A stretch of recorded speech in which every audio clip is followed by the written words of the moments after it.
Let's spike podcast. नमस्कार।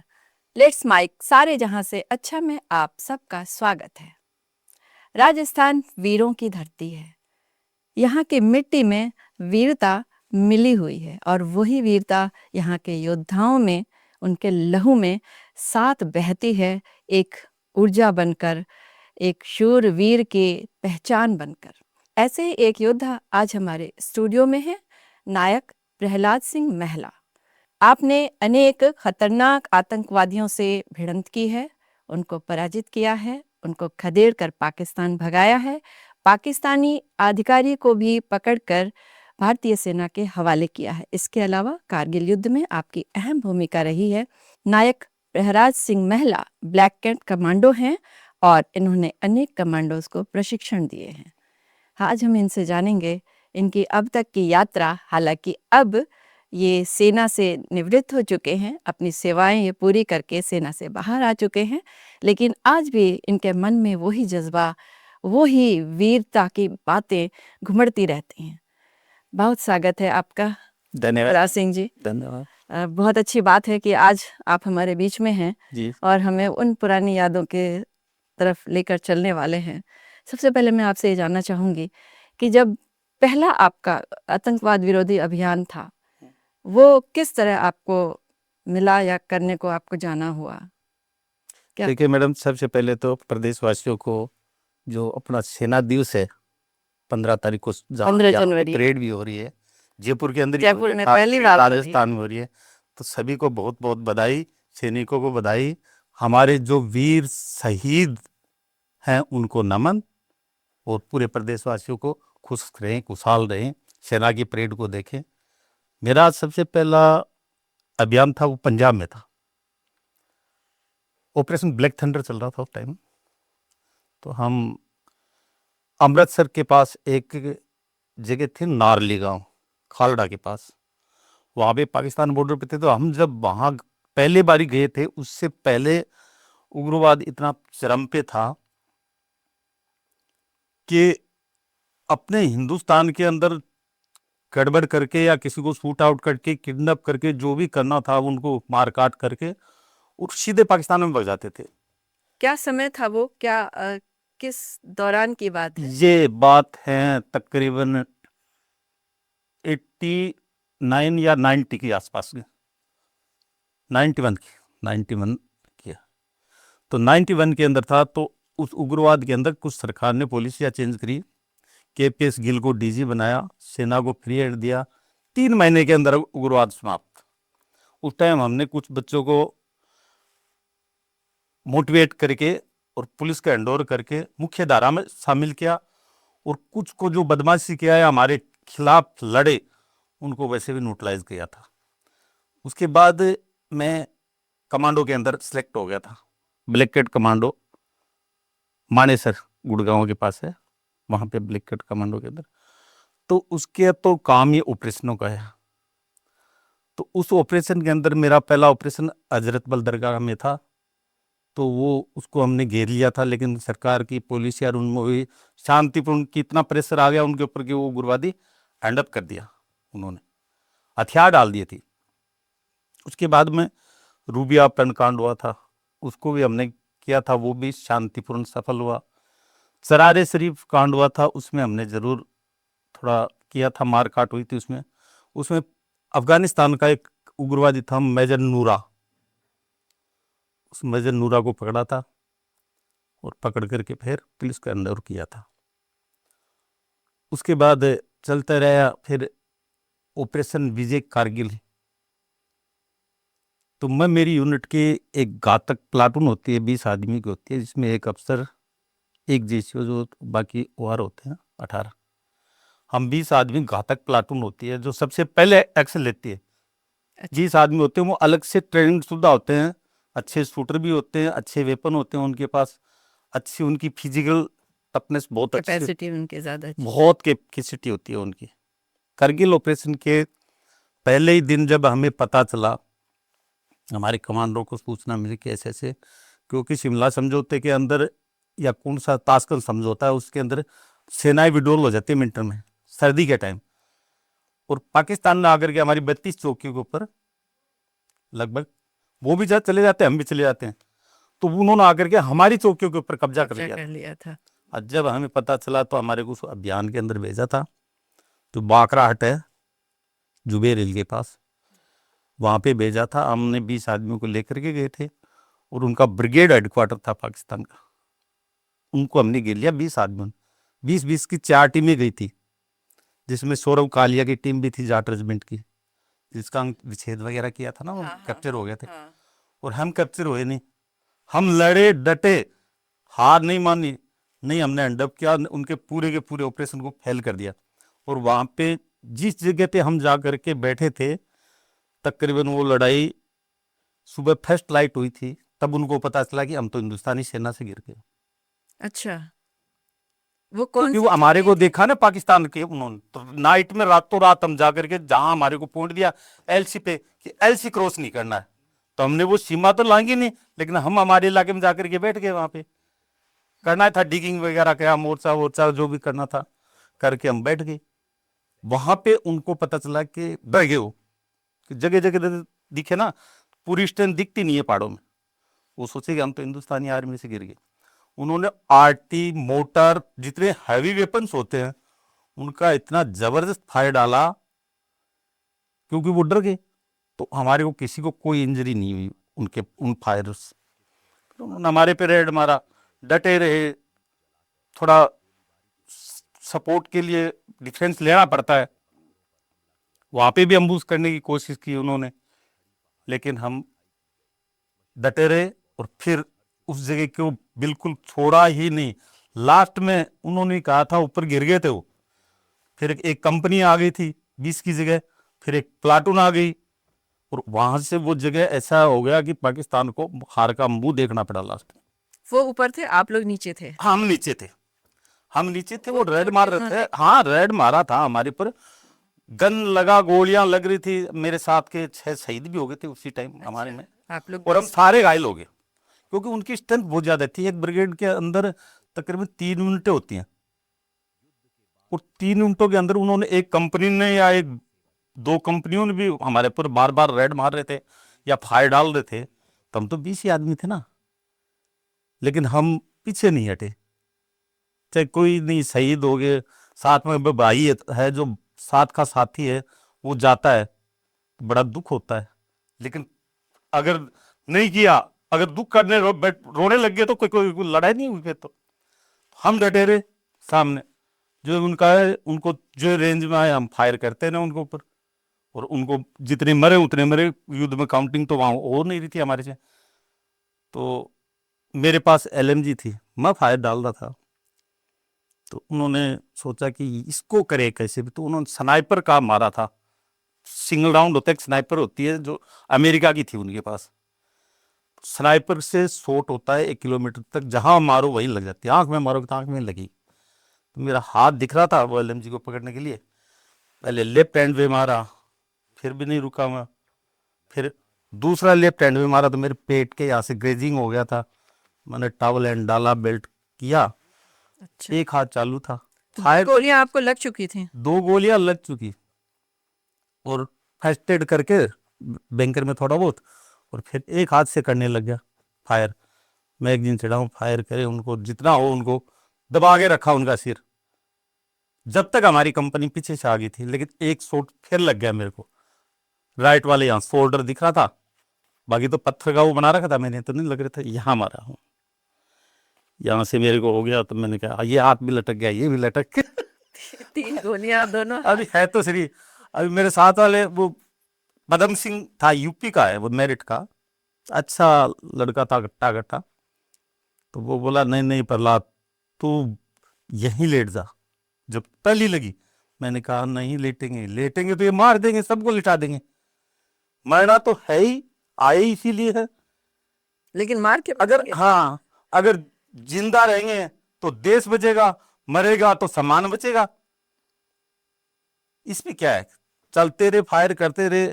उसके लड़के के भी गोलियां लगी, एक भी नहीं बचा, 6 शहीद हो गए, बाकी बचे हम 14 घायल हो गए, जिनमें अफसर था हमारा एक नया लड़का था, यंग, उसको थोड़ा नहीं लगा, तो उसका थोड़े बहुत ऐसे सवाई से लगे, तो बाकी नहीं लगा। बाकी सब घायल हो गए थे, छोटी मोटी सबको गन शॉट हो गया था। और उसके बाद में हमारी कंपनी आई, कंपनी ने आकर के मेजर साहबान था, उन्होंने हमारे को रेस्क्यू किया। पहले तो फायर डाला उन्होंने रॉकेट लॉन्चर से कि कहाँ कहाँ है, तो हमने बताया ऐसे ऐसे डालो, तो उन्होंने डाला तो वो ऊपर चले गए। नीचे आ रहे थे ना हमारे को कैप्चर करने के लिए, ऊपर चले गए। फिर हमारे को उन्होंने रेस्क्यू किया, डेड बॉडियों को, और वहाँ पे बैठाया। फिर रात को कंपनी आ गई। फिर हमारे को हेलीकॉप्टर से लेकर के पीछे, पहले तो पैदल चला, 36 किलोमीटर पैदल चला था। 36 किलोमीटर? हाँ, 3 गोली लगने के बाद में 36 किलोमीटर में पैदल चला। हिम्मत कहाँ से आई? अब हिम्मत भगवान देता, कुछ तो मालिक देता, कुछ ट्रेनिंग हमारी ऐसी थी कि हमारा शरीर पत्थर जैसा था कि मेरे को दर्द नहीं हुआ। ऐसे मैं तो 36 संभव नहीं है। किलोमीटर चला, मेरे को कोई पेन नहीं हुआ। ये बांध लिया, ये बांध लिया, ये पेट बांध लिया। और 36 किलोमीटर तो गन लगने, गोल गन शॉट होने के बाद में, क्योंकि वहां रास्ता नहीं है, कोई पैदल के अलावा कोई रास्ता नहीं था। 36 किलोमीटर बाद में मेरे को गाड़ी मिली, गाड़ी से फिर मेरे को हेलीपोर्ट पे ले गए। हेलीकॉप्टर से मुझे अगले दिन, तीसरे दिन, गोली लगने के तकरीबन 27 घंटे बाद मेरे को हॉस्पिटल नसीब हुआ। फिर वहाँ पे मेरा ट्रीटमेंट चला, और ट्रीटमेंट काफ़ी दिनों तक उधमपुर, श्रीनगर, फिर पूना, दिल्ली, ऐसे आर हॉस्पिटल वगैरह में काफ़ी। कितना समय लगा आपको रिकवर होने में उसके बाद? रिकवरी होने में 3 महीने। तो फिर वापस 3 महीने, जनवरी के अंदर, तकरीबन 22 जनवरी को हमारे रक्षा मंत्री जॉर्ज फर्नांडिस थे। तो वो हॉस्पिटलों में जब आते थे तो हमारे को मिलते रहते थे कि पहला घायल कौन है। तो सबसे पहला घायल तो क्या, मेरे साथ के शहीद भी हो गए थे, लेकिन जो हॉस्पिटल में सबसे पहले पूछता है उसको सबसे पहला घायल मानते हैं। अच्छा, तो सबसे पहले हॉस्पिटलाइज होने वाली जिसकी एंट्री थी वहाँ की एंट्री होती है वो मेरी थी। तो वो सबसे पहला था। तो वाजपेयी जी भी आते थे, फर्नांडिस साहब भी आते थे, बड़े अच्छे आदमी थे, बोलते नहीं थे, बहुत अच्छी याददाश्त थी। तो जयपुर के अंदर अपने यहीं 322 ब्रिगेड के अंदर हेलीकॉप्टर से वो उतर के जो याद से देखने लग गया, तो मेरे को सीईओ ने पहले ही राइट साइड खड़ा कर दिया था कि फर्स्ट इन दैट, फर्स्ट यहाँ खड़े जो। इतनी दूर से ऐसे जा रहे थे, रेड कारपेट पे चल के सलामी लेने के लिए, वो सलामी छोड़ दिया, सीधा मेरे से मिलने के लिए आ गए। उस हाथ मिला करके, फोटो है मेरे पास, मैं दिखाऊंगा आपको, हाथ मिला करके फिर सलामी लेने के लिए गए वो। अरे वाह, तो वो उस समय का उनको याद था थी उनको, हाँ। कि फिर बोला अभी कैसा, मैं ड्रेस में था कि सब तैयार हो बिल्कुल, कि यार तू डिसेबल्ड हो गया, ऐसे कैसे हो सकता है। मैंने कहा कल भेज दो सर, कल भेज दो, वापस चले जाएंगे। और ये हिम्मत वैसे हमारे खानदान में भी, कैसे? क्योंकि पीडीओ से, जैसे हम चौथी जनरेशन, मेरा बेटा आर्मी में कैप्टन है, मेरा फादर था, मेरा ग्रैंडफादर था, और मैं था। अच्छा, वो लोग किस किस रेजिमेंट में थे? 8 रेजिमेंट में मेरा दादा था, दादाजी थे? अच्छा। और मेरा पिताजी राजपूत रेजिमेंट है, राजदीप रेजिमेंट, इसमें दिल्ली, अच्छा, इनमें थे, हम राजदीप हैं। और मैं ग्रेनेडियर से हूँ। और 16 ग्रेनेडियर्स। हाँ, मेरा बेटा एमबीबीएस करने के बाद में, यहाँ आरएनटी मेडिकल कॉलेज से एमबीबीएस करने के बाद में, कि नहीं पापा, अपने ये चैन नहीं परंपरा नहीं टूटनी हाँ, चाहिए। चैन नहीं टूटने, मैं डॉक्टर बन गया, डॉक्टर भी तो जा सकता है। बिल्कुल, सेवा तो हाँ, करने का उन्होंने कोई भी हाँ जगह मिल उन्होंने जाता है। किया। और अभी 11 असम राइफल के अंदर एमओ था, वो एमओ के साथ कंपनी कमांडर की भी ड्यूटी किया था। वहां भी उग्रवादियों से रेस्क्यू किया, काफी वेपन वगैरह उग्रवादी अभियान के अंदर। अभी उनकी पोस्टिंग कहाँ है? अभी उनकी पोस्टिंग है मियाऊं। मैं- मियाऊं अरे, नामसाई जिला पड़ता है, मियाऊं नाम की जगह है, किस अरुणाचल में, अरुणाचल में? अरुणाचल प्रदेश के अंदर है। जबकि नजदीकी भूटान भी है, बर्मा भी है, इधर चाइना है, चाइना का थोड़ा वहाँ पे भटके हुए बच्चे हैं उनके। आप कुछ समय पहले आप अरुणाचल प्रदेश गए थे, काफी समय पहले, और वहाँ आपका सम्मान किया गया था। वो क्या अवसर था? वो 25 जुलाई को जब हमारा कारगिल विजय दिवस होता है, तो उसके ऊपर वहाँ के गवर्नर साहब है, लेफ्टिनेंट जनरल केपी पन्याल साहब ने हमारे को वहाँ निमंत्रण भेजा था कि आप आए यहाँ। अरुणाचल प्रदेश के अंदर कोई जानता नहीं है कारगिल विजय दिवस का, क्योंकि वो सेना से जुड़े हुए हैं और बहुत अच्छे कमांडर थे। पन्याल साहब बहुत बोल्ड लेवल के अधिकारी थे। जो सेना के अफसर होते हैं ना, वो पूरे की पूरे गुण थे उनमें कूट कूट के भरे हुए। लड़ाई के इतने मास्टर माइंड थे, दिमाग उनका इतना तेज था, बंदे को पकड़ करके वो आराम। हमारे को उस टाइम से नहीं भूला, हमारी एक दो बारी चीजें देखी, ऑपरेशन देखा, उसको भूला नहीं वो। और उनको ये भी पता कितनी है कि यादाश्त, कहाँ देखा, कहीं टीवी पे देखा, कहीं फौज खबरों में में होगा, देखा, कैसे कभी पता फौज में चला कभी देखा। कि वो मेरे बंदे हैं जो कारगिल में घायल हो गए थे। तो हमारे को दो को वहां बुलाया था, तो वहाँ यूनिवर्सिटी के बच्चों का इकट्ठा किया गया था। सेंट्रल यूनिवर्सिटी है हमारे ज़्यादातर, तो यूनिवर्सिटियों के बच्चे थे, तो उनको पूछा तो वो भी नहीं जानते। अच्छा, वहाँ कारगिल के बारे में किसी को जानकारी ही नहीं है। कारगिल ऑपरेशन के बारे में कोई पता ही नहीं है उनको ज़्यादा। तो हमने उनको फिर बताया कि कारगिल क्या था, कैसे लड़ा जाता है, क्योंकि कारगिल है तो पहाड़ी एरिया, लेकिन उनसे तो बहुत डिफरेंट बहुत है। अलग है। क्योंकि कारगिल के अंदर हमने जो लड़ाई लड़ी, वो दुश्मन से पहले हमारे को मौसम से लड़ना पड़ता। पहला दुश्मन वहाँ का क्लाइमेट है। वहाँ का जो मौसम है वो बिल्कुल ही दुश्मन से भी भारी पड़ता है। और जो जो हाइट में जाते हैं तो खुद का शरीर संभालना मुश्किल हो जाता है। बंदा सामान भी कैसे ले जाए, अगर 2 kg का बैग अगर वेट रखते हैं बॉडी पे, तो वो 20 kg का एहसास कराता है। मतलब 10 गुना फालतू वेट वजन लगता है उसमें। वहां पे हाइट में जो जो चढ़ते हैं, ऑक्सीजन लेवल बिल्कुल कम हो जाता है। और उन पहाड़ियों में जा करके लड़ाई लड़ाया, तो वो उच्च क्वालिटी का प्रशिक्षण था, उच्च क्वालिटी की ट्रेनिंग थी।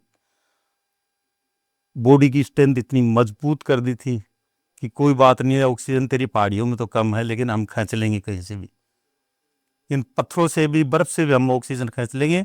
और 2 kg नहीं, हम 20-20 kg वेट ले करके और पहाड़ों के अंदर चल करके लड़ाई लड़ी है। वेट तो काफी रहा होगा, हाँ। क्योंकि आर्म से आपके वो मिनिस्टर ने चीजें जब उन बच्चों को बताए, अरुणाचल वालों को, कि आपका क्लाइमेट बहुत अच्छा है, आपके लिए कितनी अच्छी है, आपको सेंट्रल यूनिवर्सिटी मिल रही है, आप मुख्य धारा से जुड़ो। वहाँ भी कुछ बच्चे भटके हुए हैं, कुछ उग्रवादी संगठन बने हुए हैं अलग से, तो उनसे वो प्रभावित हुए। बस 2 बारी गया हूँ मैं, 2 साल हो गए वैसे जाते हुए। तो 2 बारी पहले उनको पता ही नहीं था इन चीज़ों में। तो 2 बारी गए थे, पहले तो गया था, आए नहीं थे बच्चे, बहुत कम, तकरीबन 500 बच्चे। और दूसरी बारी गए, तकरीबन 7-8 हज़ार बच्चे थे, क्योंकि उनको रुचि होगी ना। और फिर वो ऑटोग्राफ लेना, ये लेना, फिर वो क्या, ये सेना हमारे लिए है। मतलब उनके दिल में ये होने लगी कि ये सेना हमारे यहाँ अरुणाचल में है, ये हमारे लिए है। हो सकता है कल को चाइना या इधर से कुछ हो जाए, तो ये सेना ही हमारी मदद करेगी और हम सेना की करेंगे। तो देश भावना की वो थोड़ा सा, संचार हुआ उसमें हाँ, आप उनको लोगों के जाने बहुत से। बढ़िया, अच्छा वो हुआ। अब ये परंपरा चल गई वहाँ पे, शायद हर साल होगा, मैं नहीं तो कोई और जाएगा, जाएगा जाएगा वहाँ पे, और जा करके कुछ न कुछ करें। और होना ही चाहिए ऐसे ऐसे, जो भी अपने बॉर्डर के स्टेट्स है ना, उनमें ऐसी चीजें होनी चाहिए। नियमित रूप अपना से राजस्थान तो वैसे पहले से ही वही है, बॉर्डर है, लेकिन हमारे राजस्थान का तो लास्ट गांव वाला है ना, वो भी कहेगा आई एम इंडियन, मैं तो फर्स्ट हिंदुस्तानी हूँ। और देश का इतना वफादार होता है। जब यहाँ भी बॉर्डर पे जाते हैं तो ट्रेनिंग के लिए भी जाते हैं, लड़ाई के लिए जाते हैं, तो वहाँ की जनता साथ हो जाती है सेना की मदद करने के लिए, बिना किसी लालच के। अपने घर में जो अनाज है, लस्सी है, दूध है, चाय वगैरह है, जो आप उनके पास बनता है वो सब सेना को। हाँ, और युवा और बच्चे, इनके बारे में खास करके जानना चाहूंगी। जैसे अभी ऑपरेशन सिंदूर था, हाँ, उसमें प्रधानमंत्री से मिलने भी गए थे बच्चे, और इनको सम्मानित भी किया गया। जो बच्चे युद्ध में जाकर सहायता कर रहे थे अलग तरह से, जैसे दूध पहुंचाना, ब्रेड पहुंचाना, इस तरह का। तो क्या इस तरह से राजस्थान में देखने को मिलता है? राजस्थान में तो सब, राजस्थान में, पंजाब में, दो एक ऐसा स्टेट है कि यहाँ की जनता के खून के अंदर ही देशभक्ति है। पंजाब में भटकाव आया, क्यों आया, राजनीति की तरफ से आया, ये पता नहीं क्यों आया। पंजाब में हम रहे हुए हैं, पंजाब के इतने वफादार और इतने सेना के प्रति समर्पित होते हैं। और राजस्थान तो कभी दाग लगाए नहीं है। राजस्थान में गुरुवार जैसी ऐसी देशद्रोही कोई भी चीज, कोई भी नहीं करेगा, भूखा मर जाएगा, लेकिन राजस्थान का आदमी नहीं करता मेरे हिसाब से, मैंने जहाँ तक नॉलेज है, और करते भी नहीं। वहाँ बॉर्डर एरिया में, जैसलमेर एरिया के अंदर, बीकानेर एरिया के अंदर जाओ, आप जा करके देखो, फौज के बारे में पूछोगे तो वो फौज तो हमारी फौज है। जब यहाँ आती है ना ट्रेनिंग के लिए, तो हमें अच्छा लगने लग जाता है। जबकि फौज जाती है तो वो ट्रेनिंग करती है तो उनकी फसलों को भी नुकसान पहुंचता है, टैंक वगैरह से, इनसे, लेकिन उसको सहन कर लेते हैं और कि उसको नहीं, भी हमारी बड़ी खुशी सेना आई है, हमारी सेना हमारे यहाँ आई है। तो यहाँ से जाती है पीस फील्ड के अंदर ट्रेनिंग करने के लिए। लेकिन कुछ घटनाएं अभी जो खुफिया तंत्र है उसने कुछ चीजें पकड़ी हैं, कुछ लोग हैं यहाँ पर भी वो तो सामाजिक किसी का जो गलत है। दबी देखो है और वो देशद्रोही तो है ही है। हाँ, जिसका खाए अन्न उसके लिए देश की वफादारी तो होनी चाहिए। इस देश का अन्न खाए और वो इसके साथ गद्दारी कर रहा है, तो वो तो बहुत गलत बात है। अभी भटके हुए हैं बच्चे, तो इस तरह उनको, के लोग हाँ, हमारे पाकिस्तान तो में ये पकड़े सुझाव है हैं, कि बॉर्डर एरिया में भी एक पकड़े एक गए। एक आपका भाई जा करके बॉर्डर पे बैठा हुआ है, जब हम यहाँ पे देखो आराम से बैठे बातें कर रहे हैं, सोते आराम से, खाते पीते हैं, यहाँ के तो परेड कर रहे हैं, हम देख रहे हैं, बैंक चल रहे हैं, दुकानें चल रही हैं, आराम से खेल रहे हैं, सब मजे ले रहे हैं। लेकिन वो नहीं दिखाई दे रहा जो ग्लेशियर के अंदर, बर्फ के अंदर बैठा हुआ है, क्योंकि दुश्मन को तो उसने रोक रखा ना वहीं। वहीं रोक अब रखे। यहाँ बैठ करके कोई बच्चा अगर गलत काम करता है, ये चीजें, देश से गद्दारी, कोई सूचनाएं लीक करना, क्योंकि आजकल ये हाँ, सूचना सोशल मीडिया का जमाना आ गया, तो इससे माध्यम भेजता है, से। तो ये बहुत गलत बात है, इसको नहीं करना चाहिए इसे। और मुझे ऐसा लगता है कि इनके विरुद्ध कोई कानून लाना चाहिए, इसके विरुद्ध कानून होना चाहिए बहुत कि कठोर कानून होना चाहिए, यहाँ तक कठोर कि इधर कानून, मृत्यु दंड होना चाहिए, इससे कम की सजा नहीं। कोई सजा नहीं होनी चाहिए। अगर देश के लिए वो करता है, प्रूव हो गया कि इसने गद्दारी की है, उसको तुरंत चौराहे के ऊपर खड़ा करके हाँ, और देना चाहिए। हाँ, चौराहे पर चौराहे पे देंगे तो इससे ये नहीं है कि भाई अपन क्रूर हो गए, अब हो गए, औरों को सबक मिलेगा कि भाई ये देशद्रोह का है। और अगर चौराहे पे नहीं भी दें तो मुझे लगता है कि आजकल ऑनलाइन का समय है, चीज़ों को उस समय ऑनलाइन ही दिखाएं, सब लोग अपने मोबाइल में देखें, इसके थ्रू तो बहुत दूर तक जा सकती है हाँ, चीज़। जा सकता है, वो तो जा सकता है, इसी चीज को आगे बढ़ाना चाहिए। तो सबसे पहली चीज़ तो ये है कि इनके खिलाफ जो लंबी प्रक्रिया चलती है हाँ, सुनवाई की कानूनी, वो छोटी होनी चाहिए। एक तो ये उसका टाइम छोटा होना हाँ, चाहिए, टाइम दूसरा छोटा उसका होना चाहिए। सोशल मीडिया पे उसके परिवार को, उसको इतना बदनाम कर दो कि भाई उल्टा ये भी गद्दार है। उल्टा भी देखिए, आप जो भी लोग देश विरोधी नारे लगाते हैं, देश विरोधी गतिविधियों में लिप्त होते हैं, उनके परिवार के लोगों को उसके प्रति सहानुभूति जताने लगते हैं, लोगों को ले आते हैं, बेटे के लिए क्रंदन कर रहे हैं, रुदन कर रहे हैं। नहीं नहीं, ये तो ये चीज मीडिया में आती है, तो आप लोग क्या सोचते हैं? देखो, हमारे को बड़ा दुख होता है कि हम 4 पीढ़ी से देश की, हमारे खून से सींच रहे हैं। क्या मेरा खून नहीं निकला था? मेरे खून से सींचा था मैंने। फादर वगैरह लड़ाई तो नहीं लगी, उनको कोई बात नहीं है, लेकिन पसीना तो बहाया है देश के लिए। मेरा बेटा पसीना तो बहा रहा है ना। जीवन दे दिया हमने खून से सींच रखा है देश के देश लिए। को, और उसके लिए अगर करता है, मतलब पानी से सींचना अलग बात है, पसीने से, खून से सींची हुई चीज के लिए कोई ऐसा करता है तो कितना बुरा लगता होगा। और एक सवाल मन में नहीं आता कि जब ये लड़के देशद्रोह की बातें कर रहे थे, तब क्या इनके माता पिता सो रहे थे? तब उनको नहीं दिखाई दे रहा था? ये सबसे पहले बच्चे का गुरु होता है माँ बाप, मार बाप। बच्चे को सबसे पहले ईमानदारी, वफादारी बचपन से सिखानी चाहिए। ये चीजें उसमें खुद के प्रति, बहन बेटी के प्रति, समाज के प्रति, देश के प्रति, ये ईमानदारी की चीजें तो माँ ही बता सकती है। आजकल सब पढ़ी लिखी वुमेन्स है, बिल्कुल। घर में काम करे या जॉब करे कोई बात नहीं, लेकिन पढ़ी लिखी ये चीज जानती है। अनपढ़ हो, अशिक्षित हो, अनपढ़, आप जिस मेरी मम्मी तो अनपढ़ थी, हमारे में कितने कूट कूट के भरा हुआ था। ये तो एक परंपरा है जो परिवार से आती है, इसके लिए आपको शिक्षा की जरूरत, स्कूली शिक्षा की जरूरत नहीं है। बिल्कुल। मेरे जब गन शॉट हुआ था तो वो पता चला गांव के अंदर, तो वो उड़ते उड़ते ऐसे इकट्ठा हो गए ना कि भाई क्या होगा, क्या पता जिएगा कि नहीं जिएगा, ऐसे बेहोश है, कोमा में है, तो तरह तरह की बातें करते हैं। तो मेरी मम्मी ने बोला कि तुम्हारे को करने की जरूरत नहीं है। आज मेरे बेटे ने, मेरे दूध है ना, ऐसे छाती पे हाथ धर के, कि मेरे दूध को अमर कर दिया, कि मैं जिस बेटे को दूध पिलाया वो बेटा मेरे देश के लिए जाकर के खून दे के आ गया। तो इससे बड़ी क्या बात है? आएगा तो ठीक है, नहीं आएगा तो तिरंगा तो आएगा ना घर में, उससे खुश हो जाऊंगी मैं, लेकिन मेरा दूध अमर हो गया। ऐसे है, मेरे पिताजी भी करके आए थे, हम, मेरा बेटा भी है।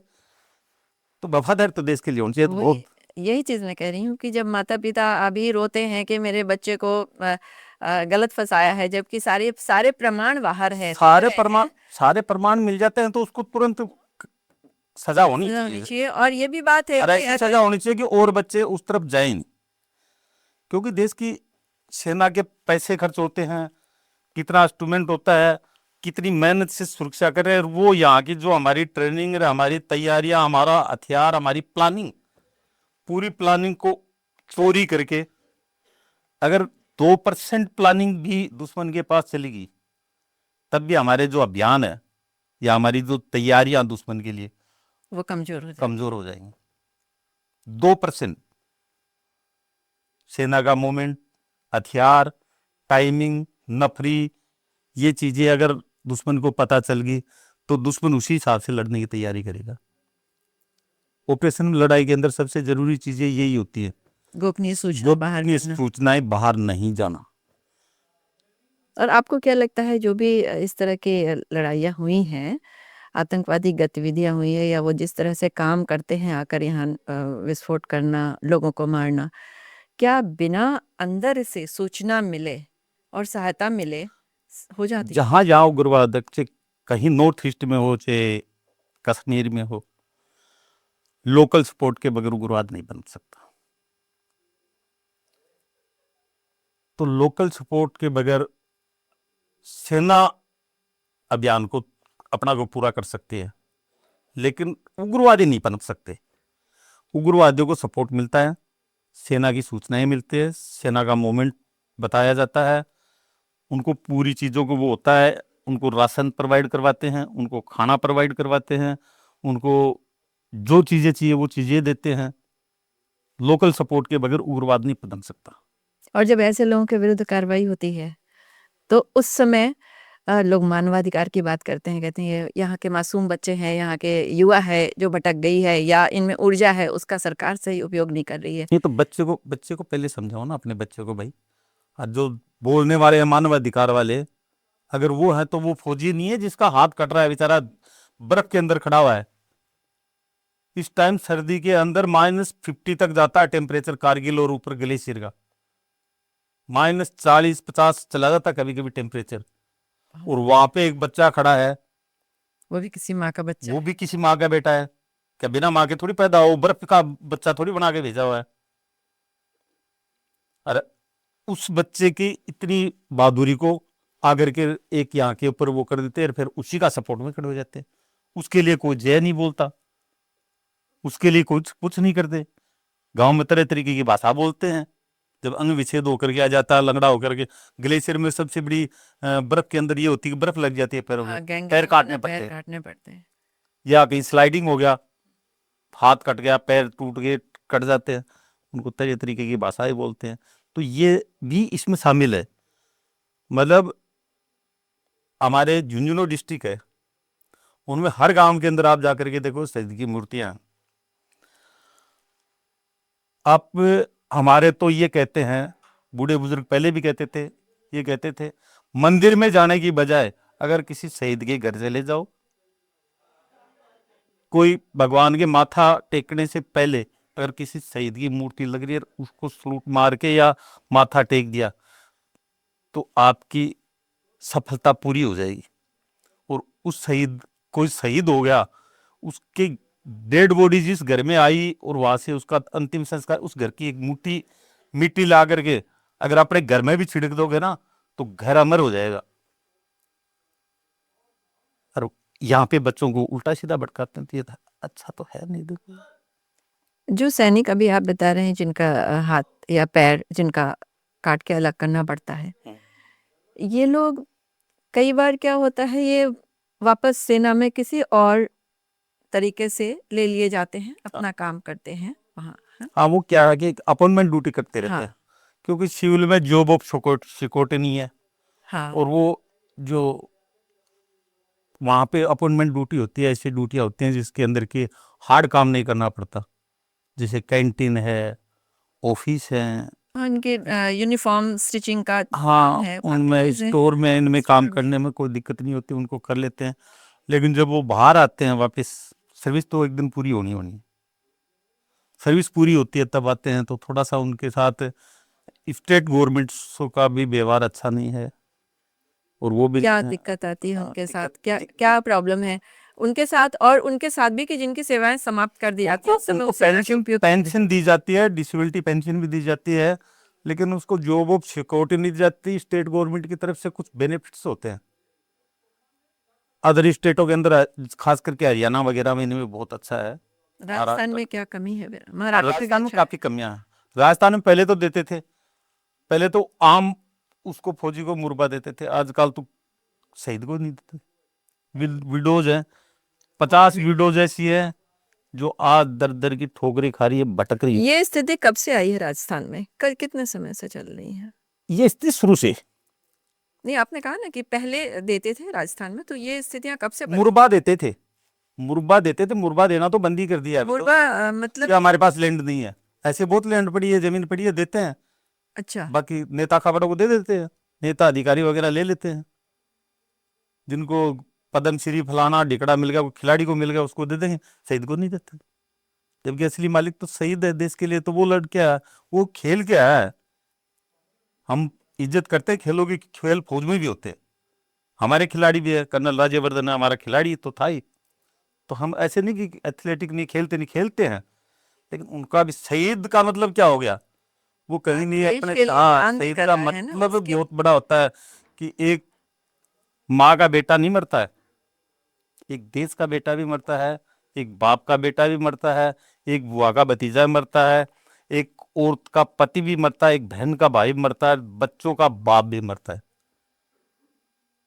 शहीद होता है। तो उस शहीद को तो बिल्कुल नहीं भटकाना चाहिए। मैं देखा काफी, या स्टेशन हेडक्वार्टर अपने जयपुर में है, सेल है एक, उसके अंदर काम एक बैठाया हुआ है काउंटर, खैर अच्छा काम है, वो बहुत अच्छा, इतना अच्छा काम करे। तो मैं उनके पास जाता आता रहता हूँ, मैं भी लेके जाता हूँ, कोई विडोज वगैरह आ गई, कोई विकलांग आ गया, कोई पुराने बूढ़े सर्विसमैन है, उनको ले जाके पेंशन वेंशन के इशू होते हैं, उनके काम करवाता रहता हूँ। काम बहुत अच्छा होता है यहाँ पे, लेकिन यहाँ पूछने की वो नहीं है, उनको अच्छा, पता ही नहीं कि कहाँ क्या काम हाँ, होता है, जानकारी नहीं है, अवेयरनेस जानकारी नहीं नहीं है। है। और सरकार की ओर जो से हमारे व्यवस्था सोजर होने बोर्ड की। है, सोजर बोर्डों के अंदर इन्होंने कुछ ऐसे सिविलियन बैठा रखे हैं। राजस्थान के जो सोजर बोर्ड है नाम के है, ऐसा बदमाश महकमा है कि पुलिस से भी, थाने से भी गया अभी तक। मतलब थाने के अंदर जाएंगे जैसे व्यवहार करता है ना थाने वाला, सोजर बोर्ड के अंदर आप जाकर के देखो, मैं जाता आता रहता हूँ और मेरे साथ लेके जाता हूँ मैं, तो मैं तो जानता हूँ भाई कि उसका सोजर बोर्ड का जो अधिकारी है कर्नल राठौड़ साहब, अच्छे आदमी है, भले आदमी है, लेकिन राठौड़ साहब तक पूछने तो दे ना। वो बाबू बैठे हैं, वो अपने आप को काम करे, भाई शहीद आया है, इसकी शहीद की वीडियो को तू खुद बताओ, तुम्हारे को कानून क्या है, ये पेपर लाओ, ये पेपर नहीं है तो हम मंगाएंगे। उनका काम है रिकॉर्ड से पेपर मंगाना। अनपढ़ औरत है, ये वो भी महिलाएं पुराने टाइम की, हाँ, अशिक्षित उनके हैं। पेपर है, कोई पेपर मिस हो गया तो मूल पेपर तो रिकॉर्ड में होता है, चिट्ठी लिखो यहाँ से कि इस आदमी के फलाना फलाना इतने नंबर का इसका डॉक्यूमेंट भेजिए। ये तो हाल में भी घटना हुई है अभी हाँ, कि जो उनकी विधवा पत्नी है उनसे प्रूफ मांग रहे हैं कि आपके पति प्रूफ नहीं, थे एक ये। अर्थ सर्विसमैन का कार्ड बनता है, अर्थ सर्विसमैन का कार्ड बनाने के लिए मैं गया, मेरे साथ घटना हुई थी सोजर बोर्ड के अंदर। एक कलरक बैठा हुआ है, मेरे को बोलता है ये कार्ड कार्ड दो तरीके के बनते हैं, मतलब शहीद का अलग होता है, वार डिसेबल्ड का अलग होता है, बाकी फौजियों का अलग होता है। तो वार डिसेबल्ड का अलग से इसलिए होता है कि जैसे डिसेबल्ड हुए। विकलांग वगैरह है तो वो कहीं हॉस्पिटल में जाए तो लाइन में नहीं लगना पड़े, हाँ। कहीं कैंटीन में जाए तो वो खड़ा नहीं रह सकता ना, उसके लिए वो कार्ड बनता है इस अलग से। और उसके लिए कोई छोटा मोटा एग्जामिनेशन भी होता है अच्छा, हमारे को, क्योंकि वो कार्ड लगाने से हमारे को ट्रेन में है, बस में है, यात्राओं में। इनमें हाँ कंसेशन में वो ठीक। सफर के लिए वो मिलता है। वो मेरा नहीं बनाया, तो मैं तो डरने वाला नहीं था, कभी ड्रेन मौत से नहीं डरे, तो उससे तो क्या डरना था, वो मेरे साथ मेरी उम्र का था। मैंने कहा भाई आए कहाँ से, कि नेवी का था। मैं कर्नल साहब के पास गया, मैंने कहा सर ये क्या है, मैं बोला यार क्यों नहीं है, तो मेरे रेजिमेंट का है, तेरे कृष्ण बुलाया, उसको बुलाया, बोला साहब एक कानून की फाइल, बोला इस कानून की फाइल को बंद कर दे, अब तेरे को डॉक्यूमेंट चाहिए ना, वो डॉक्यूमेंट चिट्ठी लिख अभी, मैं साइन करता हूँ, रिकॉर्ड में भेज के मंगा ले। तो ऐसे कैसे बोल सकता कि तेरे को ये कार्ड लागू नहीं है, ये मेरी रेजिमेंट का है, मैं वार डिसेबल्ड हूँ, ये वार डिसेबल्ड है, मैं पर्सनली इसको जानता हूँ। आप उसके किसी और का बाद करवाने गए उसके थे? तो तू बाकी आदमियों के साथ क्या करता होगा? नहीं, ये मैं जानना चाह रही हूँ, आप किसी और का करवाने गए थे? किसी मेरा खुद का, मेरे खुद के साथ घटना हुई हुई है, मेरा खुद का नहीं बनाया। फिर तो मैं जाने लग गया ना, मैं काफी एरिया के अंदर इधर, और वो स्टेशन हेडक्वार्टर में बैठते हैं जेठाराम जी, उनको पता है, तो वो बताते रहते हैं कि भाई किसी का कोई काम हो तो वो बंदा आपकी मदद कर सकता है। सोजर बोर्ड में जाना हो, सैनिक कल्याण निर्देशक में जाना हो, कहीं भी जाना हो किसी भी अधिकारी के पास, तो मैं चला जाता हूँ। लीगल चीज में क्या दिक्कत आ रही है? और मैं जिंदा रह गया, मेरे साथ वाले शहीद हो गए, भाई मैं जिंदा हूं, मुझे पता है कि ये काम होगा। कैसे होगा? वो विडो मेरे को फोन करे या कहे कि मेरा ये काम करो, मेरा साथ जाने में क्या दिक्कत आती है? लेकिन ये इतना चुनौतीपूर्ण हो गया है। इतना चुनौतीपूर्ण हो गया है। यहाँ पे राजस्थान के अंदर नीट का एग्जाम होता है, उसके बाद में एमबीबीएस की सीटें अलॉट होती हैं यहाँ पे। तो हमारा फौजियों का 1% कोटा है, जितनी सीट है उनमें से 1% कोटा है। ये बात है 13 की, 2013 में। तो मैं दिल्ली के अंदर था, वहाँ पे हमारे कर्नल जी एस सरकलान थे। वो बोला यार प्रहलाद आप राजस्थान को थोड़ा देखो ना। मैं क्या सर? बोला मेरे को सूचना मिली है कि राजस्थान के अंदर जो सीटें अलॉट होती हैं एक्स सर्विसमैन की, वो बेच करके खा जाते हैं। अच्छा। मैंने कहा सर ऐसे कैसे? बोला मैं तेरे को निकाल के देता हूँ किसको क्या लागू है। तो उन्होंने मेरे को एक जो लेटर था भारत सरकार का, राजस्थान सरकार के, वो निकाल करके दे दिया कि ऐसे ऐसे 1% सीट एक्स सर्विस में नहीं होगी। काउंसलिंग चालू थी, तो काउंसलिंग अलग से चालू करते हैं। एक्स सर्विसमैन की अलग से काउंसलिंग होती है, विकलांग की अलग से होती है, इनकी हैंडीकैप वालों की। तो एक्स सर्विसमैन की काउंसलिंग चालू। अब वो काउंसलिंग करने के लिए, अब मैं नाम तो नहीं लूंगा, लेकिन वो कर्नल साहब ने काउंसलिंग शुरू की। 2 डॉक्टर बैठे, एक आर्मी का कर्नल। मैं जा करके उस भीड़ के अंदर मैं भी बैठ गया वहां पे। उन्होंने लेना शुरू किया, उन्होंने ले लिया। उसके बाद मैंने कहा सर प्लीज मेरी एक रिक्वेस्ट है कि आपने जिन जिन बच्चों को, आर्मी वालों को लिया है, तो इनमें शहीदों के बच्चे कितने हैं, वार डिसेबल्ड कितने हैं, और राजस्थान के कितने हैं, अदर स्टेट के कितने हैं? अदर स्टेट लागू नहीं है यहाँ पे, बोनाफाइड राजस्थान का होना चाहिए, मूल निवासी। मैंने पकड़ा 14 में से एक बच्चा शहीद का खाली, वो तो ले लिया क्योंकि वो राठौड़ था, नागौर साइड का, तो मजबूर लड़का था वो। बाकी एक भी लीगल नहीं।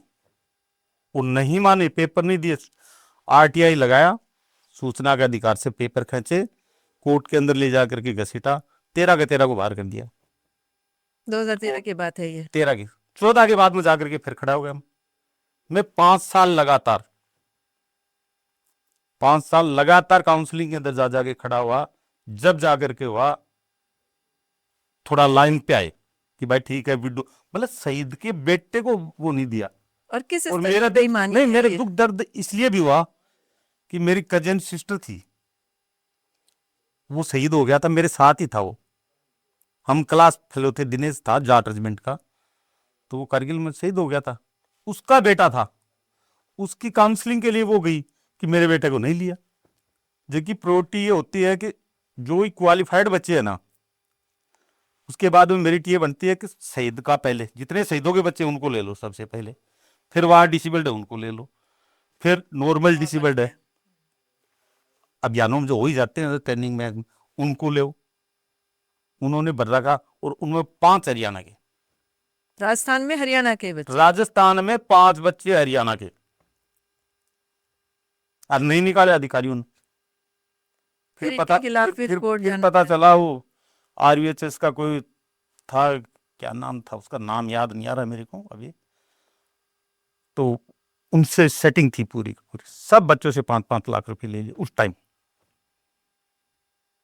फिर इनको निरस्त किया गया नहीं, आपने? कोर्ट ने निकाल दिए, सबको आउट कर दिए। अब वो फिर डीबी में गए थे, क्या पता क्या रिलीफ मिला, लेकिन सिंगल बेंच से मैंने निकलवा दिए थे उनको। लेकिन अधिकार के लिए भी आपको कानूनी लड़ाई अधिकार के लड़नी लिए है। कोर्ट के अंदर, राजस्थान हाई कोर्ट के अंदर।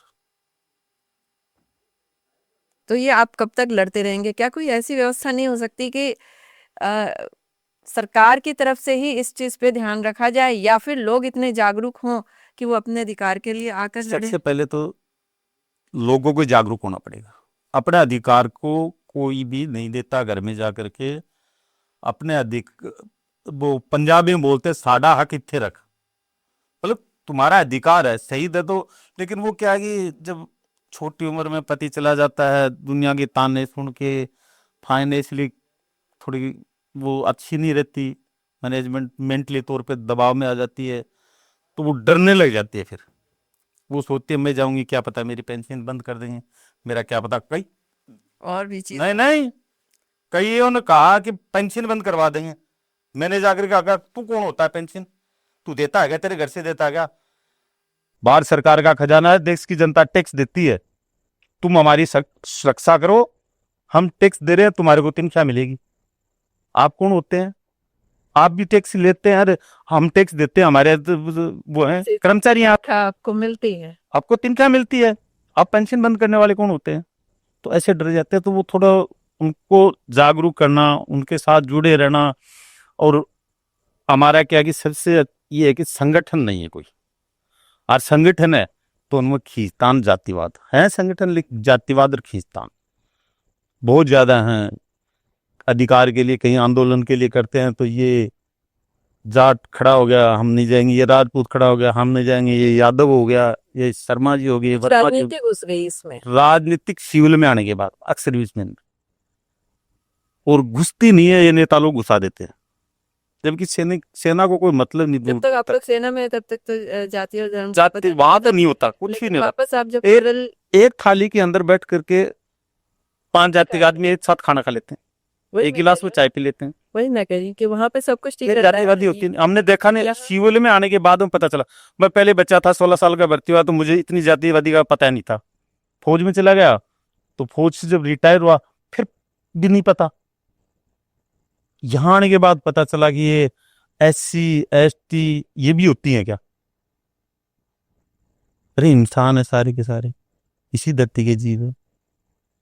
जातियों में बांटना है, जातिवादी की राजनीति करना कुछ सिविलियन सिखा देते हैं, और मैं कभी मानता भी नहीं जातिवादी। मेरी जाति है मानव, मेरा धर्म है हिंदुस्तान, मैं भारतीय हूं बस। आपको सरकार से लेकर और क्या परेशानी लगती है? और विडोज के सरकार से सबसे ज्यादा परेशानी हम ये कहना चाह रहे हैं कि भाई जैसे विडो है, अगर वो आए और आते ये कहे कि मैं उस शहीद की विडो हूं, तो उसके लिए मतलब ये ला वो नहीं करना चाहिए। उसको पूछना चाहिए तेरे को क्या नहीं मिला, ये चीज लागू है तेरे को, और नहीं है तो बैठ बेटा चाय पियो पानी पियो, हम करते हैं आपका काम, कि उनको तनख्वाह इसी की मिलती है। लेकिन उसको इधर घुमाएंगे उधर घुमाएंगे, वो पेपर लाना, कल आना, परसों आना, फलाना आना, ढिकड़ाना। ऐसे कैसे सही कैसे हो सकता है? आपको लगता है कि इसको सही बता दिया। जो ही वो जाए वीडो जाए और जाकर के ये कहे कि मैं, कागज तो होती है उसके पास, शहीद का उसकी डिस्चार्ज बुक वो बढ़ते हैं डॉक्यूमेंट, कार्ड वगैरह होता है। अगर उसे कार्ड दिखा दिया कि फलानी देवी स्वर्गीय शहीद, नंबर इतना इतना, फलानी रैंक, ये कारगिल में शहीद हुआ, या पूरा लिखा होता उसमें, तो उसको पूछने की क्या जरूरत है? पूछो, उसको बताओ ना खुद ही। सबसे बड़ा सर्टिफिकेट सबसे पहले, हाँ सबसे पहले उसको पूछो ना, ये पूछे क्या है, किस लिए आए हो, बताओ क्या करना है। सवाल तो यही है ना कि वो अधिकारी नहीं कर रहा है, चलिए हाँ तो आज तक नहीं कर रहा है, क्या होना चाहिए? तो क्या व्यवस्था होनी चाहिए उनके लिए? व्यवस्था बता ना, वहां के ऊपर जाते रिसेप्शन है ना, उसकी ड्यूटी ये है कि ये बाबू करेगा, उसको बैठाओ और तुम्हें क्या क्या मिलता है ये बताओ पहले, तुम्हें ये चीज लागू है। अब जो बच रही है उनकी हम करते हैं कार्रवाई। उनसे फलाना पेपर लेके आओ, पटवारी का पेपर मांगते हैं शहीद की विधवा से। पटवारी कौन होता है? उसका देने वाला डेथ सर्टिफिकेट, मतलब डेथ सर्टिफिकेट आर्मी का है, सारे डॉक्यूमेंट है। बोलते हैं गांव से सरपंच का लेगा। सरपंच कौन होता है जी? तो ये तो डॉक्यूमेंट मांग रहे हैं, तो ये ऑफिशियली वहां पे होगा प्रावधान ना कि पटवारी का से चाहिए आपका death certificate. Death certificate army देती है, घर में आकर के कलेक्टर दे के आता है, आजकल तो जाता है। अब ये क्यों अमान्य है? या आर्मी के सेना के हॉस्पिटल में पोस्टमार्टम होता है, सेना वहीं से डेथ सर्टिफिकेट बना करके, और जिस दिन डेड बॉडी आती है उसी टाइम डेथ सर्टिफिकेट दे के जाते हैं। अगर ये देके जाते हैं तो फिर अधिकारी क्यों मांगते हैं? अगर मांगते हैं घुमाने के लिए कोई मुस्का है नहीं होती। पटवारी का है, सरपंच के सर्टिफिकेट की कोई जरूरत नहीं है।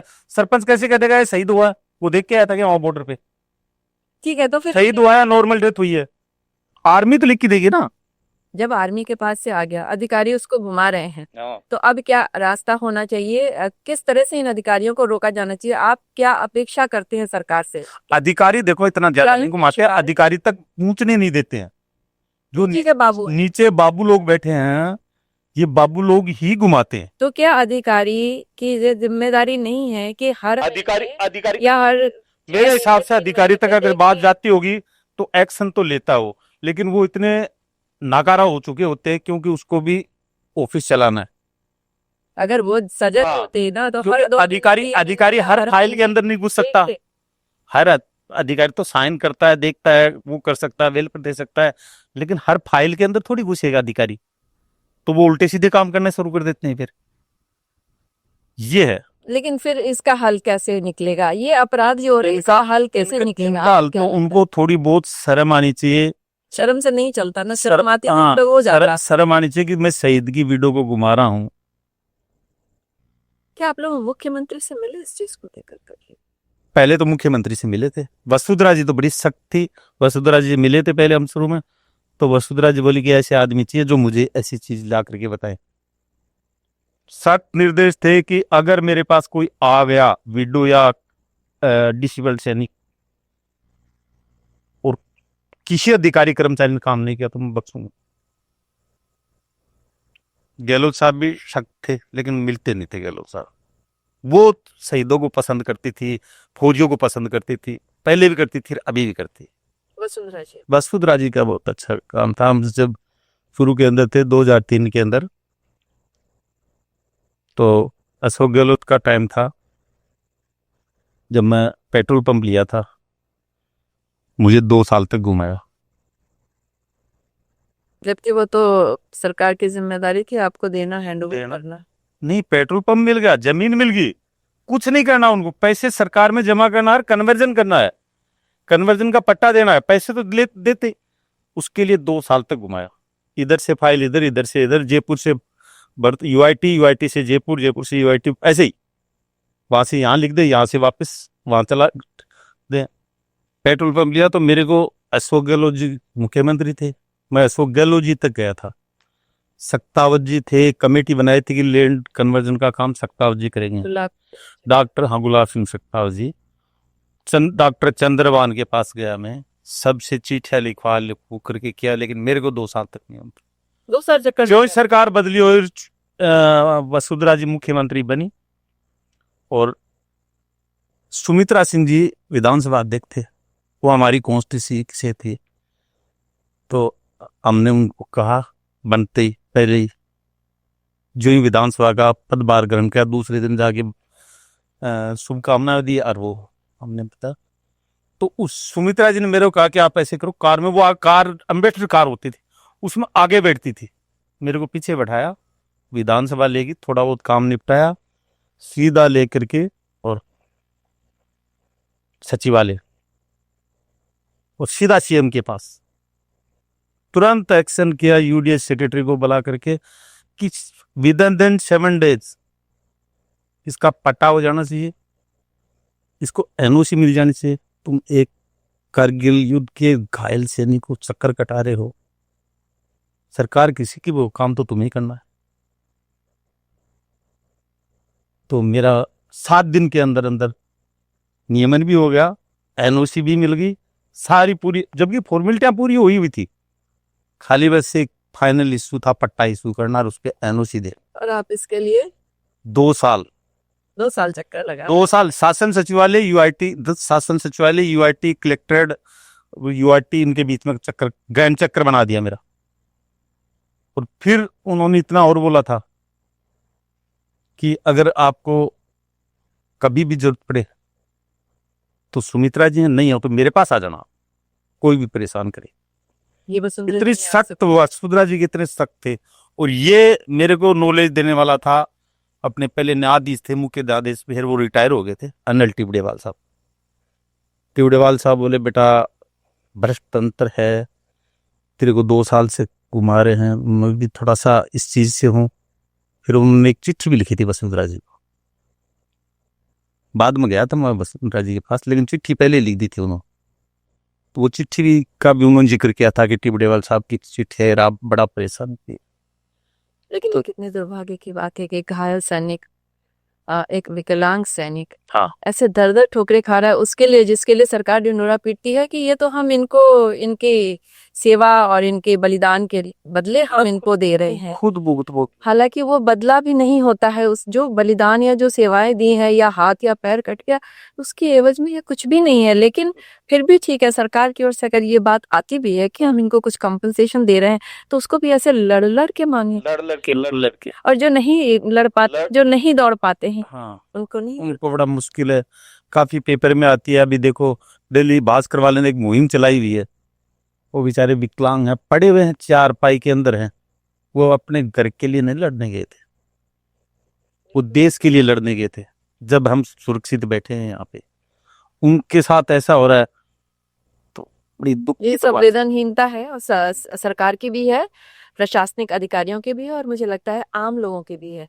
उनमें भी उनको लेकर किसी तरह का कोई आम लोगों का नहीं तो है। एक मानव स्वभाव समझो, कौन किसी को खुश देखना चाहता है। काफी एक इंसान ऐसे भी था ना, दूसरे को खुश नहीं देखना चाहते, दुख तो देखना चाहते हैं कि दुखी तो है यार, बेचारा है यार, और खुश होगा जब देखना नहीं चाहते कि इसको कोई कर देगा। ये कम आदमी होते हैं जो किसी की मदद करते हैं और करते हैं। देखिए, किसी की मदद और एक सैनिक जो लड़कर आया है, हाँ, उसकी मदद अब मैं तो उसमें दोनों में अंतर है ना। मैं लड़ा हुआ हूँ, घायल भी हूँ, सारा काम है, लेकिन मैं क्या कि मेरे खून के अंदर ही ऐसी चीजें हैं। यहाँ पे जब गांव से आते हैं तो एक बॉन्ड लगता है 10 रुपए का, आरटीआई का जब लगाते हैं यहाँ पे किसी चीज की मांगने के लिए, पेंशन में दिक्कत है या कोई सुविधा में दिक्कत है तो आरटीआई लगाते हैं। कौन बेचारी लेडीज है कहाँ पोस्ट ऑफिस में, मैं जाता हूँ 1000 रुपए के पोस्टल ऑर्डर खरीदता हूँ, और बाबूजी है मैं अजय ताराम जी उनको दे देता हूँ। कम पड़ जाए ना, जब 10-15 बचे तब मेरे को कर देना, लेकिन किसी को घुमाना नहीं है। जो भी आए उनका लगा के बॉन्ड और वो कर दो, पोस्टल ऑर्डर लगा कर।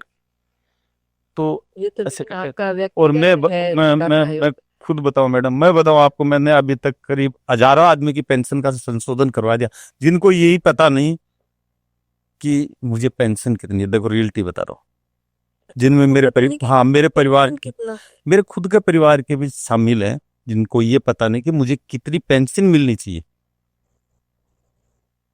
और वो उनको 10-10, 11-11 साल से पेंशन डिस्टर्ब हो रही है, लेकिन वो ले रहे हैं, अपने खेती बाड़ी में लगे रहते हैं। अब मैं जाता हूँ तो मेरी एक आदत है, फौजी आदमी से पक्का मिलना, उसे पूछना, तब स्वास्थ्य वगैरह बढ़िया है, कार्ड वार्ड कैंटीन के सारे बनवा लिया आपने, हॉस्पिटलों के अंदर मिलती है, एक नई सुविधा मिलती है, ऐसे ऐसे कहता रहता हूँ। पेंशन के लिए पूछता हूँ पेंशन कितनी मिल रही है, तो वो बाबूजी के नंबर है मेरे पास, मैं बोलता हूँ भाई ये इसी रैंक से आया हुआ है और इतनी सर्विस की है इसने, इसकी कितनी पेंशन होनी चाहिए, तो वो बता देते हैं। उनके पास चार्ट होता है, निकाल के 2 ही मिनट में कि इनको इतना पैसा मिलना चाहिए। वो देखते हैं कि नहीं मेरे को तो इतना नहीं मिलता। मैं डॉक्यूमेंट लेता हूँ, कागज लेता हूँ, वहाँ गांव से जाता हूँ, कहीं और जाता हूँ, नागौर जाता हूँ, जयपुर ग्रामीण है, इधर अलवर साइड, भरतपुर साइड, तो मैं वहीं से ले हरियाणा तक के मैं पेपर मंगा लेता हूँ और ला करके फिर मेरे उससे निकलवा करके कॉपियाँ और उनको दे देता हूँ। वो तकरीबन 3 महीने 90 दिन के अंदर अभी तक कोई फैल नहीं हुआ, सबके सब सक्सेस है। जितनों के पेपर मैंने दिया, अभी हजारों आदमी के दे दिए, तो सबको पेंशन बड़ी हुई मिली है। सारे डॉक्यूमेंट्स तो क्योंकि आपने उनको निकाल कर दिए हाँ, हैं कि निकाल के उनके लिए उनसे व्हाट्सएप पे मंगा लेता हूँ, यहाँ फोटो स्टेट से निकलवाया, मेल कर देता हूँ, निकाल करके उनको दे देता हूँ। लेकिन हाँ, बात है ना कि ये आप क्योंकि 20-30-50 रुपए खर्च हो जाए, लेकिन किसी का दिल देखो कितना होता है, वापस किसी मांगना भी नहीं है, वो तो ऐसे भी चला जाता है, क्योंकि मेरे पास 2 पैसे की आमदनी है और इसी की वजह से हम ठीक है 2 रोटी आराम से खा रहे हैं। नहीं, लेकिन ये तो मैं देख रही हूँ ना कि आप एक क्या पता हमारी जान इसीलिए बची हो, भगवान ने बख्शा होगा कि आप इनकी सेवा करोगे। पहले देश की सेवा की है, अब आकर गांव के और अपने प्रदेश के लोगों की सेवा करे। लेकिन बात वहीं आकर रुक जाती है कि ये सारी सुविधाएं इनको मिलनी चाहिए थी, और इसके लिए या तो गांव के पंचायत में या सरपंच कोई हो जो इनकी जिम्मेदारी ले। आप जब तक है और हमारा हमारा हमारा हमारा हमारा सोल्जर बोर्ड होता है तो फिर हर जिले के अंदर, तो फिर इनको क्यों इतना चक्कर काटना पड़ा? वो सोल्जर बोर्ड की कमी है। तो सोल्जर बोर्ड जवाबदार है, वहां का स्टाफ ठीक नहीं है, अच्छा नहीं है, या तो प्रशिक्षक नहीं है या सिफारिशी आदमी घुसे हुए हैं उसमें, जिसके सिफारिश से घुस जाते। हाँ सिफारिशी आदमी है, अपने होम पोस्टिंग के चक्कर में घुसे रहते हैं, काम करते नहीं है, लोकल लीडर का उनको सपोर्ट रहता है, तो वो काम क्यों करेंगे। अब वही कितने दुख की बात है कि जब हमारा कोई सैनिक यहाँ वीर गति को प्राप्त होता है और गाड़ी से आता है, तिरंगे में लिपट कर आता है, लोग इतना उमड़ते हैं देशभक्ति की भावना से। वो प्रोत्स थोड़े दिन का एक दिन का 2 दिन का उबाल होता है, एक दिन का ही उबाल होता है वैसे तो। उसके बाद सब कुछ अधिकारी आते हैं उस दिन, उसको सलूट मार के जाते हैं, उसके बाद में पूरी जीवन भर उस वीडियो से को कहते तू हमारे को सलूट मार। वो काम के लिए जाती है, हाथ जोड़ के खड़ी रहती है, कल आना हो जाएगा, परसों आना। ये बहुत दुर्भाग्य, बहुत दुर्भाग्य। और ये कैसे सुधर सकता है? क्योंकि देखिए, आपने सारी समस्याएं बता दी, आप व्यक्तिगत तौर पे इतना कर रहे हैं और अंदर की चीजें आप जानते हैं, बोर्ड में क्या चल रहा है या बाकी भी व्यवस्थाएं कैसी हैं, प्रशासनिक व्यवस्था। देखो प्रशासनिक व्यवस्था तो सरकार जाने, लेकिन हमारी तरफ से यही रिक्वेस्ट है कि सोल्जर बोर्ड के अंदर एक काउंटर अलग से बनाया जाए, जो भी विडो या विकलांग जाए उसको वो अटेंड करे, बंदा संबंधित बाबू के पास ले जाए, उसका पूरा काम जो अधूरा है वो पूरा कराए। जो उसको पता ही नहीं है कि तेरे को क्या चीजें मिलनी, तेरी पेंशन का या बच्चों का अलाउंस का या बच्चों के एजुकेशन का क्या चीजें आपको हैं, वो उनको बताएं और एक लिख करके दे दे कि आपको ये चीजें लागू है, ये मिल रही हैं, ये हम कार्रवाई करें। और नहीं करता है तो फिर ऐसे लोग के ऊपर सजा होनी चाहिए ना। नहीं हो तो फिर सजा होनी चाहिए। सजा नहीं, क्योंकि आपने बता दिया आपको ये करना है, वहां तक तो ठीक है करना है, लेकिन जब नहीं कर रहे हैं तो एक सजा का प्रावधान, क्योंकि जिम्मेदारी और दायित्व तो तभी समझ में आएगा जब सजा होगी। हाँ सजा तो होनी चाहिए, सजा का तो है प्रावधान। उठा रहे हैं ना। अगर कर्मचारी है तो वो लोक सेवक है, लोक सेवक के जितने कानून होते हैं वो तो लागू है ही। इनके खिलाफ एसआर वगैरह होती है, उनको रगड़ देना चाहिए। इन लोगों के खिलाफ कोई शिकायत करके क्या कानूनी रूप से इनको नहीं बांधा जा सकता है या घसीटा जा सकता है? वो तो डिपार्टमेंट ही ले एक्शन। तो वहां पे वैसे हमारा अधिकारी बैठा रहता है, रिटायर्ड कर्नल होता है हर सोल्जर बोर्ड के अंदर, लेफ्टिनेंट कर्नल, कर्नल मेजर। वही बात मैं कहना चाह रही हूँ कि आप अपने अधिकारी उनमें आके सिविल के अंदर फिर सिविलियनों वाली भाषा बोल रहे हैं। मतलब मुझे लग रहा है कि पूरे कुएं में ही भंग पड़ी हुई। हाँ बांग पड़ी हुई है, भांग है कुएं के अंदर। उनका तो सीढ़ी मकसद है कि जब बात नहीं जा रही है, परेशान करना। मतलब ऐसे समझते हैं कि मैं इसको ये वेलफेयर दे रहा हूँ, ये एहसान कर रहा हूँ, मेरे घर से दे रहा हूँ। भाई वो वीडियो है, उसने देश के लिए वो दिया है जो कोई भी नहीं कर सकता। जो त्याग बलिदान एक वीडियो करती है कोई नहीं कर सकता। मदर की तो उम्र होती है कम, थोड़े दिन बाद में निकल जाती है, अगर जिंदी हो तो। कुछ दुख से मर जाती है जल्दी। वाइफ झेलती है पूरा जीवन झेलती है वो। बच्चे हैं छोटे तो छोटे पालना, वो तो है ही है, बच्चा है, परिवार है, पालना है, जीवन काटना है, खुद को रखना है, प्रॉपर्टी वगैरह, मकान इन कामों को भी देखना, बच्चों की शादी, वो तो है ही है। लेकिन वो पति वाला तो दुख है ना, सबसे बड़ा वो है। अब वो भी तुम्हारे तो यहाँ के ऊपर अच्छी तरीके से होकर के तैयार हो जाएंगे, वो श्रृंगार भी नहीं करती हैं बेचारियां। अपने हिंदुस्तानी कल्चर भी ऐसा है ना, बस ये सामाजिक सोच भी बदल, सामाजिक कुरीति है, ये कुरीति है, इसमें भी बहुत बड़ी कुरीति है। मैं तो कहता हूँ उसको तो ज्यादा करना चाहिए और जिंदगी भर मांग बढ़नी चाहिए। वो कोई धरती से थोड़ी गया, वो तो देश के लिए अमर शहीद है। वो आप ही मर जाओगे लेकिन वो तो शहीद ही रहेगा, अमर शहीद रहेगा, वो अमर शहीद है। अमर शहीद के लिए पूरी की पूरी ये परंपराएं बदली होनी चाहिए। उसको तो हर वो व्रत भी करना चाहिए, करते हैं ना करवा चौथ वगैरह, जो भी औरतों के जितने श्रृंगार है, जो अपने सिस्टम है वो पूरा करना चाहिए। शहीद तो शहीद होता, अमर शहीद होता है। ये सामाजिक कुरीतियां और इनके विरुद्ध भी गाँव में विशेष गाँव के अंदर शहरों में भी अभी कुछ कम हुआ है, लेकिन जागरूकता लानी हाँ पड़ेगी। है। काफी एक विडोज है आजकल जो अपना सिंदूर कहते हैं कि मेरा पति तो वो मरा थोड़ी है, मेरा पति तो अमर शहीद हुआ। तो वो तो भाषा जो जो बदली हो जाएगी धीरे धीरे, अमर शहीद अमर शहीद, तो फिर वो कहेंगे नहीं मेरी डेथ नहीं हुई है, ये तो खाली शरीर गया, आत्मा तो यही है। और इसके अलावा जैसे पहनावे और चीजों के अलावा रस्म रिवाज के अलावा उसके पास एक अपनी स्वतंत्रता जीवन जीने की, आगे बढ़ने की, अपने हिसाब से समाज में निकल के काम करने की वो स्वतंत्रता मिलनी चाहिए जो आम महिलाओं को है। ऐसा नहीं है कि वो घर में बैठ गई और उसको एक कोने में घर में तो नहीं बैठ सकती, घर में तो बैठेगी तो बच्चे तो कैसे पालेगी, काम तो करनी पड़ती है बेचारी। कोई जॉब में भी लग जाती हैं, कोई कुछ करती हैं, कोई कुछ करती हैं, थोड़ा बहुत थोड़ा परिवर्तन आया है, लेकिन परिवर्तन आता है। और फिर उनको क्या कि अगर घर में बैठ के तो पेंशन इतनी कम है, फैमिली पेंशन होती है बताऊं आपको, हमारी पेंशन होती है, और आदमी जब खत्म हो जाता है ना, फैमिली पेंशन हो जाती है। मतलब जो पेंशन एक फौजी आदमी को मिलती है, अगर उसका हस्बैंड पेंशन आने के बाद में खत्म हो गया तो उसको एक फैमिली पेंशन मिलती है। वो उससे ज्यादा जबकि आदमी तो एक ही गया ना, कमाने वाला चला गया, जो एक्स्ट्रा कमा रहा था वो भी चला गया, और तुमने तो उसकी पेंशन और कम कर दी, आधी कर दी। अच्छा, पेंशन बच्चे तो वही है, फैमिली पेंशन कम हो जाती है। कम हो जाती है फैमिली पेंशन। ऐसे ही विडो है हमारे शहीद ओआर की बता रहा हूं आपको, उसकी पेंशन इतनी कम है कि उससे घर आज की महंगाई के अंदर कर नहीं चल सकता, वो बच्चों की परवरिश अच्छा नहीं कर सकते।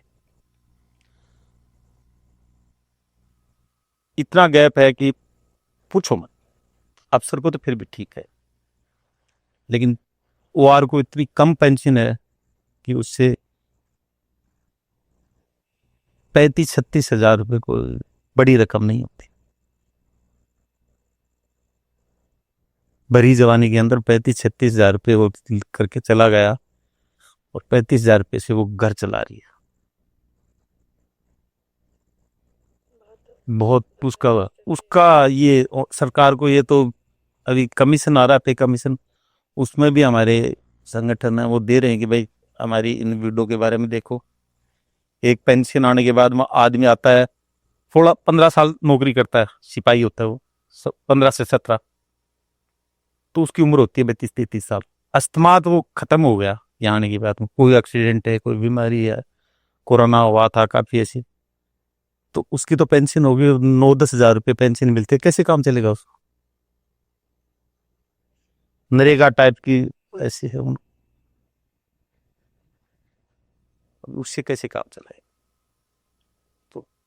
नहीं, अभी जो आ रहा है जो पेंशन के लिए पे कमीशन आ रहा है, उसमें बढ़ाना चाहिए इनको, सरकार को। आप लोग क्या इसके बारे में भी लोग कितनी बढ़नी चाहिए, कहाँ तक चल कितनी बढ़नी चाहिए? इतना तो चाहिए ना कि भाई जब उसका पति जिंदा है उसको जो पेंशन मिलती वो तो मिलनी चाहिए ना, और विडो अगर शहीद हो गया तो उसको उतनी तो मिलनी चाहिए जितनी उसकी तनख्वाह थी, सैलरी थी।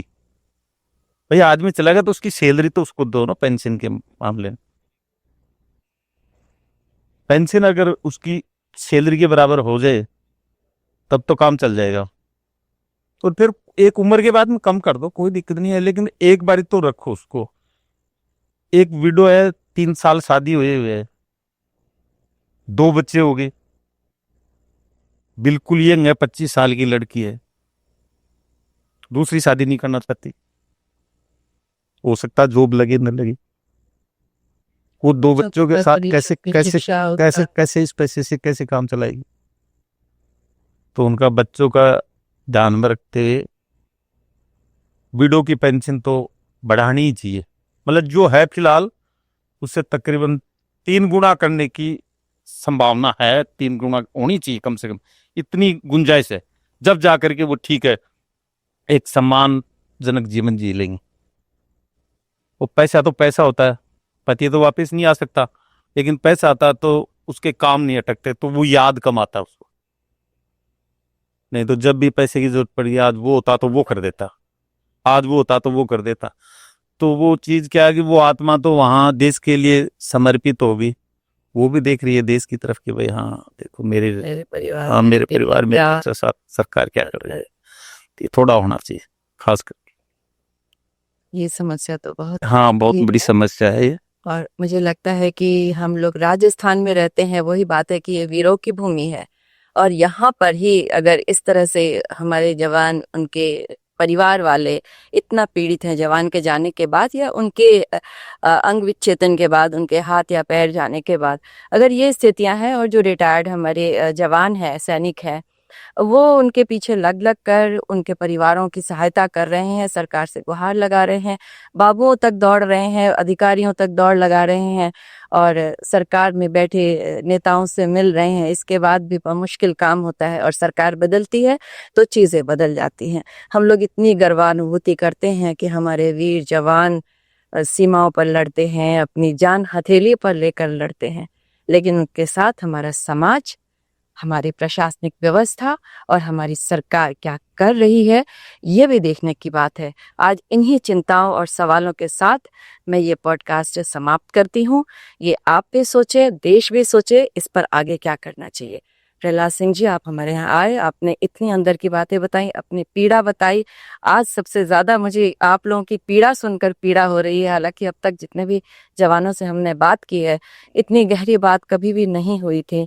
तो ये सब देखकर मन थोड़ा दुखी भी है, आशंकित भी है कि पता नहीं ये किस दिशा में जाएंगे आगे। हाँ बिल्कुल। लेकिन आप लोग इतना प्रयास कर रहे हैं। नहीं, ये आप लोगों का सौभाग्य है कि आप इस चीज को उठा रहे हो और मैं तो मीडिया बंधुओं से है, थोड़ी रिक्वेस्ट है, सोशल मीडिया से भी है कि ऐसी चीजें थोड़ा आलतू फालतू की चीजें डालते हुए थोड़ा बहुत देश के शहीदों के लिए थोड़ा सा अगर करे कोई प्रोग्राम, हर टीवी चैनल एक प्रोग्राम करे, ऐसे दुखी वीडियो को ला करके एक बार चैनल के सामने दिखाए, हो सकता है अधिकारी कर्मचारियों का थोड़ा बहुत कहीं हाँ आत्मा जग गई उनकी। हाँ, सोई हुई आत्मा है तो खा खा के इतनी ज्यादा सो जाती है तो वो जग जाए वापिस। अरे अभी तो मैं ये स्थितियां देख रही हूँ कि इनकी जो मूर्ति लगती है पार्क में, वो ही नहीं लग पाती है। कभी जगह हाँ, आमंत्रित होती है। मूर्ति कुछ कभी कभी तो गाँव के अंदर राजनीति की वजह से नहीं लगने देते हैं और फिर लगती भी है तो वो बड़ी परेशानी होती है, खुद के उस पे भागना दौड़ना, ये करना वो करना होता है। अगर ऐसा सिस्टम है, ये मूर्ति वाला चल गया, पहले तो नहीं था, चल गया तो इसके लिए सोल्जर बोर्ड की ये जवाबदारी होनी चाहिए कि भाई सरकार उसके पैसे दे और संबंधित मूर्तिकार को जाकर के बताए, उसको सरकारी टेंडर को भैया शहीद हो गया, जाओ आप वहां बना के ले आओ और माल बना करके वहां रख दो। अभी भी कई मूर्तियां बनी हुई प्रतीक्षा कर रही हैं अपने स्थानों की। बिल्कुल कर रहे हैं, और अगर जगह नहीं मिल रही है, जगह नहीं मिल रही है और मूर्तियां ऐसी जगह पे हो, स्कूल के पास या पार्क में है या कोई भी पब्लिक प्लेस है, तो कम से कम इस जगह बच्चे से परिचित तो होंगे कि ये हमारा शहीद, हमारे शहर। शहीदों की मूर्तियां स्कूलों में लगाना शुरू किया कोनों के अंदर, तो इससे क्या होता है कि स्कूलों का नाम भी रखने लग गए। इससे बच्चों के अंदर मोटिवेशन आता है, बच्चे गलत रास्ते नहीं जाएंगे। जैसे सूचनाएं भेजते हैं ना जो देशद्रोह का काम करते हैं, तो वो काम अगर जो बच्चा शहीद के नाम लिखी स्कूल में पढ़ता है, क्योंकि वहां पर फिर उसके बारे में बताया जाता है, वो बच्चे के बारे में हर बारी उसकी बरसी भी तो आती है ना, बरसी आती है, उसके कार्यक्रम होते हैं, वो जितनी भी साल पढ़ेगा, बात करते हैं। जितनी भी साल पढ़ेगा तो उसका क्या होगा कि उसको उसकी जीवनी पढ़ेगा वो। हाँ, स्कूल में बड़े कार्यक्रम होते हैं, उसको हाँ, लेकर कार्यक्रम होते हैं सैनिकों के। आजकल इसमें पढ़ाने के लिए पाठ्यक्रम में भी शामिल किया है उनकी जीवनी को, तो उनको शहीदों की वीडियो का, उनका जीवन भी थोड़ा बहुत लिखना चाहिए, शहीदों का लिखना चाहिए, थोड़ा बहुत ज्यादा नहीं तो उनके बारे में पढ़ाना चाहिए कि भाई किन किन परिस्थितियों के अंदर ये किन हालतों से जी रही हैं, कितनी वो हैं। आज का विषय बहुत गंभीर है, लेकिन मुझे लगता है कि ये चर्चा हमें एक दिशा देगी सोचने के लिए कि जो हमारे सैनिक हैं, जो हमारे वीर जवान हैं, जो सपूत हैं, जिन्होंने देश के लिए अपने प्राण न्यौछावर किए हैं, उनके प्रति और हमारे उनके परिवार जो उनके पीछे हैं, उनके लिए हम किस तरह से सोचते हैं और हम अपने सोच में, अपने कार्य प्रणाली में कैसे बदलाव लाएं और सरकार को इन चीज़ों को बेहतर करने के लिए किस तरह से उनको जोड़ डालें और उनको भी एक तरह से मजबूर करें कि वो सही दिशा में काम करें। आज के पॉडकास्ट में इतना ही। नमस्कार। आप सुन रहे थे let's mind more than radio. Follow कीजिए हमें हमारे सोशल मीडिया प्लेटफॉर्म्स पर